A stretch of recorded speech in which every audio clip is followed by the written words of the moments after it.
Hello, my name is Liza, and today I'd like to share with you how I created my photo collage love signs with the signs from DollarTree. Mine is a very budget-friendly way of doing it, so I'd like to share that with you. The first thing that you're going to need are, of course, some of the love signs.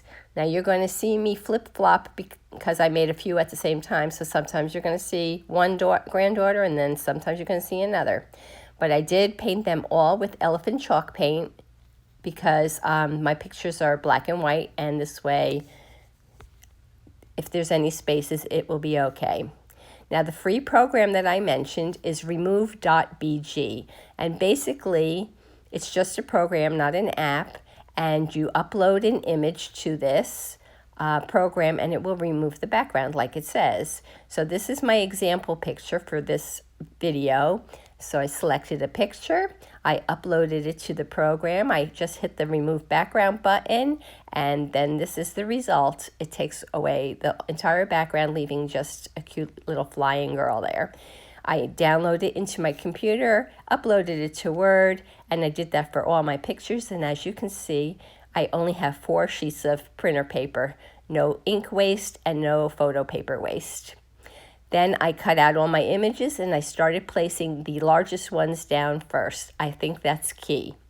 Don't worry about it overhanging. We're going to trim them at the end.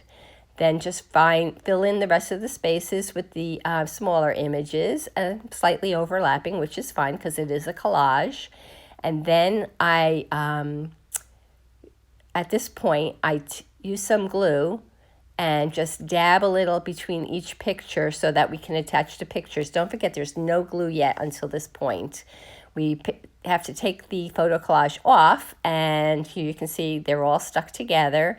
And this is the point where you're going to add your Mod Podge to your sign, give it a good coat, and once you have it covered, then lay your photo collage back down, because now you have it in one piece, and smooth out all the wrinkles as best you can. Add more Mod Podge to the top, slather it on, and then with a piece of saran wrap, you can push out all the bubbles and make sure it's strongly adhered to your sign. At this point, you're also going to be trimming because you do have some overhanging pieces. This is the end result. I think they came out really cute because all you see are faces and expressions. And this is my daughter's daughter. And this one is my son's daughter. And they actually had their kids 6 months apart. So we're bringing them up like they're twins at my house. And here's my version. And I added them both to my sign. I hope you enjoyed my project. If you did, please give my video a thumbs up. Leave me a comment. And as always, if you aren't a subscriber, please consider doing so. I'll be back again soon with another project. Thanks for watching. Take care.